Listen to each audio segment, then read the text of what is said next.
ನಿನ್ನೆ ವಿಜಯಪುರ ನಗರದಲ್ಲಿ ಒಬ್ಬ ಉಗ್ರವಾದಿ ಸಂಘಟನೆಯ ಪ್ರಮುಖ ಸದಸ್ಯ ಸಿಕ್ಕಿ ಹಾಕ್ಕೊಂಡಿರೋದು ಬಹಳ ಒಂದು ಭಯದ ವಾತಾವರಣವನ್ನು ಇವತ್ತು ರಾಜ್ಯದಲ್ಲಿ ನಿರ್ಮಾಣ ಮಾಡಿದೆ.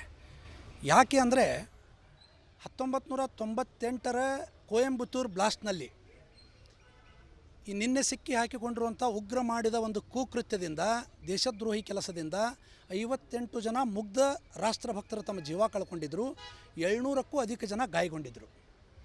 ಅಂಥವನು ಕಳೆದ 12 ವರ್ಷದಿಂದ ವಿಜಯಪುರ ನಗರದಲ್ಲಿ ವಾಸ ಇದ್ದಾನ ಅಂತೇಳಿ ಕೇಳಿ ಅಚ್ಚರಿಯಾಗಿದೆ ಜನರಿಗೆ.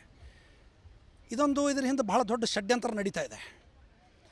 12 ವರ್ಷದಿಂದ ಇವನು ವಿಜಯಪುರದಲ್ಲಿದ್ದರೆ ಇವನಿಗೆ ಸಹಾಯ ಮಾಡಿದಂಥ ವ್ಯಕ್ತಿಗಳು ಯಾರು, ಇವನಿಗೆ ಆಶ್ರಯ ನೀಡಿದಂಥ ವ್ಯಕ್ತಿಗಳು ಯಾರು, ಇವನಿಗೆ ಬ್ಯಾಂಕ್ ಅಕೌಂಟ್ ಓಪನ್ ಮಾಡಲಿಕ್ಕೆ ಸಹಾಯ ಮಾಡಿದಂಥ ಪರಿಚಯಸ್ಥರು ಯಾರು, ಇವನಿಗೆ ದಿನನಿತ್ಯದ ವಹಿವಾಟನ್ನು ನಡೆಸಲಿಕ್ಕೆ ಸಹಾಯ ಮಾಡಿದಂಥ ಇಲ್ಲಿಯ ಸ್ಥಳೀಯರು ಯಾರು ಅನ್ನೋದ್ರ ಬಗ್ಗೆ ಇವತ್ತು ತನಿಖೆ ಆಗಬೇಕಾಗ್ಯದ. ಕೇವಲ ಇದು ಮಾತ್ರ ತನಿಖೆ ಆದರೆ ಸಾಲದು. ಇವನ ಬ್ಯಾಂಕ್ ಅಕೌಂಟು ಹಾಗೂ ಇವರ ಸಂಬಂಧಿಕರ ಬ್ಯಾಂಕ್ ಅಕೌಂಟು, ಇವನಿಗೆ ಸಹಾಯ ಮಾಡಿದವರ ಬ್ಯಾಂಕ್ ಅಕೌಂಟ್ಗಳನ್ನು ತಕ್ಷಣ ಫ್ರೀಸ್ ಮಾಡಬೇಕು. ಮಾಡಿ ಅವರಿಗೆ ಎಲ್ಲೆಲ್ಲಿಂದ ಹಣ ಬಂದದ ಅನ್ನೋದ್ರ ಬಗ್ಗೆ ತನಿಖೆ ಆಗಬೇಕು. ಯಾಕೆ ಈ ಮಾತನ್ನು ನಾನು ಹೇಳ್ತಾ ಇದ್ದೀನಿ ಅಂದರೆ, ನಿನ್ನೆ ಸಿಕ್ಕಂಥ ಸಂಘಟನೆಯ ಉಗ್ರ ಅಲ್ ಉಮಾದ್ ಅನ್ನುವ ತಮಿಳುನಾಡಿನ ಒಂದು ನಿಷೇಧಿತ ಸಂಘಟನೆಯ ಇಸ್ಲಾಮಿಕ್ ಸಂಘಟನೆಯ ಉಗ್ರವಾದಿ. ಅಲ್ ಉಮಾದ್ ಯಾರಿಂದ ಪ್ರೇರಿತವಾಗಿ ಇವತ್ತು ದೇಶದಲ್ಲಿ ಭಯೋತ್ಪಾದಕ ಚಟುವಟಿಕೆ ನಡೆಸ್ತಾ ಇತ್ತು? ಅಲ್ ಖೈದಾದಿಂದ ಪ್ರೇರಣೆ ತೊಗೊಂಡಿದ್ದರು. ಅಂತಾರಾಷ್ಟ್ರೀಯ ಭಯೋತ್ಪಾದಕ ಸಂಘಟನೆ ಅಲ್ ಖೈದಾ, ಅದರ ಒಂದು ಅಂಗ ಅಲ್ ಉಮಾದ್ ಸಂಘಟನೆ. ಅದು ಇವತ್ತು ಬ್ಯಾನ್ ಆಗಿದೆ. ಅದರ ಸದಸ್ಯ ವಿಜಯಪುರನಾಗ ಸಿಕ್ಕಿದ್ದಾನೆ. ಹಾಗಿದ್ರೆ ಅಲ್ ಖೈದಾದು ಅಲ್ ಉಮಾದದ ಪ್ರಮುಖ ಉದ್ದೇಶ ಏನು? 2047ರಲ್ಲಿ ಭಾರತವನ್ನು ಗಜವಾಯ ಹಿಂದ್ ಮುಖಾಂತರ ಇಸ್ಲಾಂ ರಾಷ್ಟ್ರ ಮಾಡುವುದೇ ಇವರ ಉದ್ದೇಶ. ಹೀಗಾಗಿಯೇ ಈ ನಿನ್ನೆ ಸಿಕ್ಕಂಥ ಈ ಹೇಡಿ ಉಗ್ರ 58 ಜನರನ್ನು, ಮುಗ್ಧ ಜನರನ್ನು ಕೊಂದು 700ಕ್ಕೂ ಅಧಿಕ ಜನರನ್ನು ಗಾಯಗೊಳಿಸಿ ವಿಜಯಪುರದಲ್ಲಿ ಇವತ್ತು ಸ್ಲೀಪರ್ ಸೆಲ್ ಆಗಿ ಕಾರ್ಯ ಮಾಡ್ತಾನನ್ನೋ ಸಂಶಯ ಇವತ್ತು ಹುಟ್ಟಾಕಿದೆ. ಅದಕ್ಕೆ ನಾನು ಕೇವಲ ಇವತ್ತು ಪೊಲೀಸ್ ಇಲಾಖೆಯಿಂದ ಯಾವುದೋ ಸ್ಪೆಷಲ್ ಟೀಮ್ ಮಾಡೋದ್ರಿಂದ ಈ ತನಿಖೆ ಪೂರ್ಣ ಆಗಂಗಿಲ್ಲ. ನಾನು ಕೇಂದ್ರ ಸರ್ಕಾರಕ್ಕೆ ಆಗ್ರಹ ಮಾಡ್ತೀನಿ, ತಮ್ಮ ಮಾಧ್ಯಮದ ಮುಖಾಂತರ ತಕ್ಷಣ NIA ಮಧ್ಯಸ್ಥಿಕೆ ವಹಿಸಬೇಕು. ಯಾಕಂದ್ರೆ ಕರ್ನಾಟಕದ ಒಂದು ಪರಿಸ್ಥಿತಿ ಇಷ್ಟೊಂದು ಭಯಾನಕದ. ಅದರಲ್ಲಿ ವಿಜಯಪುರ ಜಿಲ್ಲೆ ಗಡಿ ಭಾಗದ ಒಂದು ಜಿಲ್ಲೆ ಆಗಿರೋದ್ರಿಂದ, ಇಲ್ಲಿ ಮಹಾರಾಷ್ಟ್ರ ಹಾಗೂ ಆಂಧ್ರ ಪ್ರದೇಶ ಹತ್ತಿರ ಪ್ರದೇಶ ಇರೋದರಿಂದ ಇಲ್ಲಿ ಸಾಕಷ್ಟು ಸ್ಲೀಪರ್ ಸೆಲ್ಗಳ ಕೆಲಸ ಮಾಡ್ತಾ ಇದ್ದಾವೆ. ಅಕ್ರಮ ವಲಸಿಗರು ಇಲ್ಲಿ ವಾಸವಾಗಿದ್ದಾರೆ. ಇದನ್ನು ಕುರಿತಾಗಿ ನಾನು ಈಗ ಹೇಳ್ತಾ ಇಲ್ಲ. 2003ರಲ್ಲಿ ಲಾಲ್ ಕೃಷ್ಣ ಅದ್ವಾನಿಯವರು ಭಾರತ ದೇಶದ ಉಪ ಪ್ರಧಾನಿಯಾಗಿದ್ದಾಗ ಅವ್ರಿಗೊಂದು ನಾನು ಫ್ಯಾಕ್ಸ್ ಮಾಡಿದ್ದೀನಿ, ಮೇಲ್ ಮಾಡಿದ್ದೀನಿ, ಹಾಗೂ ಅದರ ರಿಸೀವ್ಡ್ ಕಾಪಿ ಕೂಡ ನಿಮ್ಮ ಮುಂದೆ ಇದೆ. ಅವತ್ತು ಕರ್ನಾಟಕದ ಮುಖ್ಯಮಂತ್ರಿಯಾಗಿ SM ಕೃಷ್ಣ ಅವರು ಕಾರ್ಯನಿರ್ವಹಿಸ್ತಾ ಇದ್ದರು. ಅಂದಿನಿಂದ ಇಲ್ಲಿವರೆಗೆ ನಮ್ಮ ಹೋರಾಟ ನಿರಂತರವಾಗಿದೆ ದೇಶದ್ರೋಹಿಗಳ ವಿರುದ್ಧ. ನಾನು ತಮ್ಮ ಮುಖಾಂತರ ಆಗ್ರಹ ಮಾಡ್ತೀನಿ, ಇವ್ರದ್ದೇನು ಇಸ್ಲಾಮಿಕ್ ಸಂಘಟನೆ ಅಲ್ ಉಮಾದಿನ ಸದಸ್ಯ ನಿನ್ನೆ ಸಿಕ್ಕಿದ್ದಾನೆ, ಇವನಿಗೆ ಯಾರ್ಯಾರು ಸಹಾಯ ಮಾಡಿದ್ದಾರೆ, ಇವನ ಹಿನ್ನೆಲೆ ಏನು, ಇವ್ರ ಬ್ಯಾಂಕ್ ಅಕೌಂಟ್ ಫ್ರೀಸ್ ಮಾಡಬೇಕು, ಇವ್ರದ್ದೆಲ್ಲನೂ ಸಂಪೂರ್ಣ ತನಿಖೆ ಆಗಬೇಕಂದ್ರೆ NIAಕ್ಕೆ ಹಸ್ತಾಂತರ ಮಾಡಬೇಕಂತೇಳಿ ತಮ್ಮ ಮಾಧ್ಯಮದ ಮುಖಾಂತರ ನಾನು ಆಗ್ರಹ ಮಾಡ್ತೀನಿ.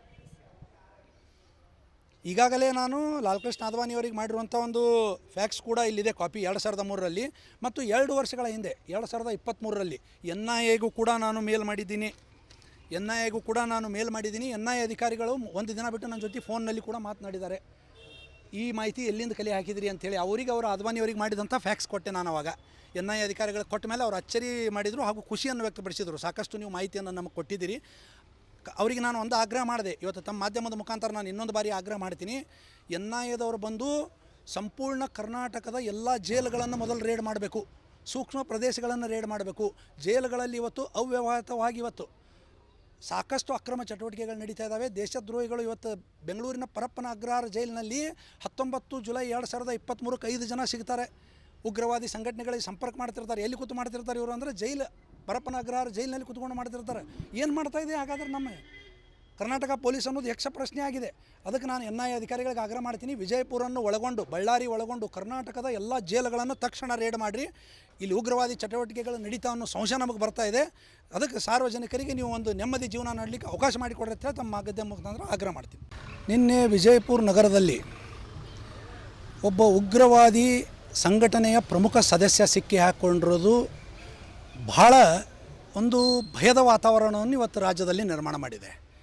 ಯಾಕೆ ಅಂದರೆ 1998ರ ಕೊಯಂಬತ್ತೂರು ಬ್ಲಾಸ್ಟ್ನಲ್ಲಿ ಈ ನಿನ್ನೆ ಸಿಕ್ಕಿ ಹಾಕಿಕೊಂಡಿರುವಂಥ ಉಗ್ರ ಮಾಡಿದ ಒಂದು ಕುಕೃತ್ಯದಿಂದ, ದೇಶದ್ರೋಹಿ ಕೆಲಸದಿಂದ 58 ಜನ ಮುಗ್ಧ ರಾಷ್ಟ್ರಭಕ್ತರು ತಮ್ಮ ಜೀವ ಕಳ್ಕೊಂಡಿದ್ದರು.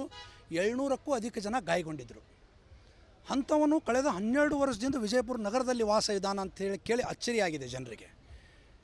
ಇದರ ಹಿಂದೆ ಬಹಳ ದೊಡ್ಡ ಷಡ್ಯಂತ್ರ ನಡೀತಾ ಇದೆ. 12 ವರ್ಷದಿಂದ ಇವನು ವಿಜಯಪುರದಲ್ಲಿದ್ದರೆ ಇವನಿಗೆ ಸಹಾಯ ಮಾಡಿದಂಥ ವ್ಯಕ್ತಿಗಳು ಯಾರು, ಇವನಿಗೆ ಆಶ್ರಯ ನೀಡಿದಂಥ ವ್ಯಕ್ತಿಗಳು ಯಾರು, ಇವನಿಗೆ ಬ್ಯಾಂಕ್ ಅಕೌಂಟ್ ಓಪನ್ ಮಾಡಲಿಕ್ಕೆ ಸಹಾಯ ಮಾಡಿದಂಥ ಪರಿಚಯಸ್ಥರು ಯಾರು, ಇವನಿಗೆ ದಿನನಿತ್ಯದ ವಹಿವಾಟನ್ನು ನಡೆಸಲಿಕ್ಕೆ ಸಹಾಯ ಮಾಡಿದಂಥ ಇಲ್ಲಿಯ ಸ್ಥಳೀಯರು ಯಾರು ಅನ್ನೋದ್ರ ಬಗ್ಗೆ ಇವತ್ತು ತನಿಖೆ ಆಗಬೇಕಾಗ್ಯದ.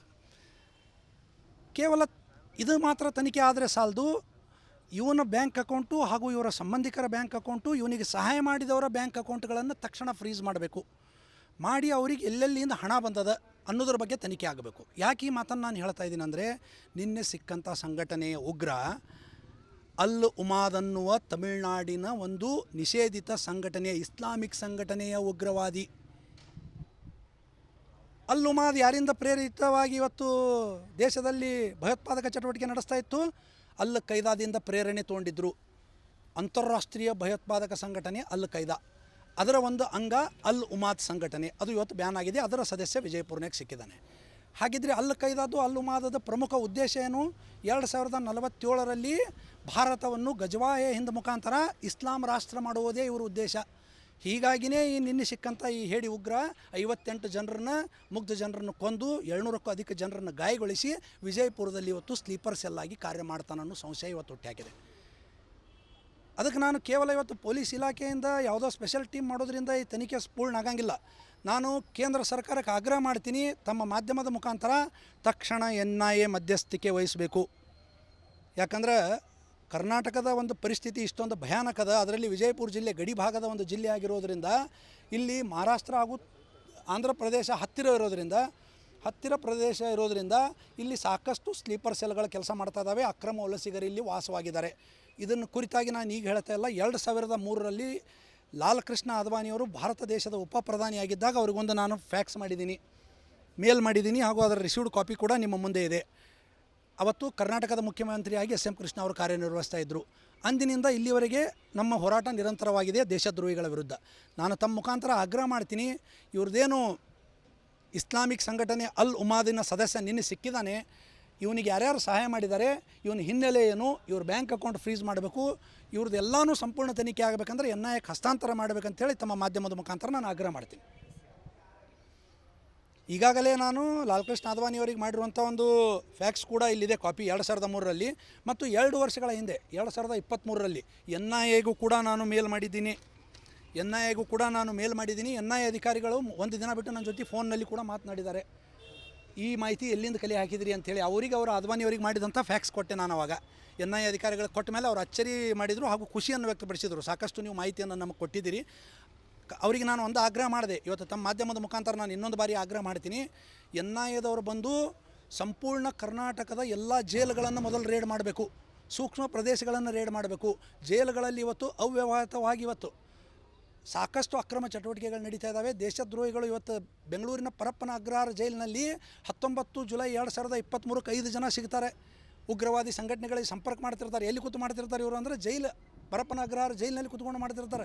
ಏನು ಮಾಡ್ತಾ ಇದೆ ಹಾಗಾದ್ರೆ ನಮ್ಮ ಕರ್ನಾಟಕ ಪೊಲೀಸ್ ಅನ್ನೋದು ಯಕ್ಷ ಪ್ರಶ್ನೆ ಆಗಿದೆ. ಅದಕ್ಕೆ ನಾನು NIA ಅಧಿಕಾರಿಗಳಿಗೆ ಆಗ್ರಹ ಮಾಡ್ತೀನಿ, ವಿಜಯಪುರನ್ನು ಒಳಗೊಂಡು ಬಳ್ಳಾರಿ ಒಳಗೊಂಡು ಕರ್ನಾಟಕದ ಎಲ್ಲ ಜೈಲುಗಳನ್ನು ತಕ್ಷಣ ರೇಡ್ ಮಾಡಿರಿ. ಇಲ್ಲಿ ಉಗ್ರವಾದಿ ಚಟುವಟಿಕೆಗಳು ನಡೀತಾ ಅನ್ನೋ ಸಂಶಯ ನಮಗೆ ಬರ್ತಾ ಇದೆ. ಅದಕ್ಕೆ ಸಾರ್ವಜನಿಕರಿಗೆ ನೀವು ಒಂದು ನೆಮ್ಮದಿ ಜೀವನ ಮಾಡಲಿಕ್ಕೆ ಅವಕಾಶ ಮಾಡಿಕೊಡ್ರಿ ಅಂತ ತಮ್ಮ ಮಾಧ್ಯಮ ಮುಖಾಂತರ ಆಗ್ರಹ ಮಾಡ್ತೀನಿ.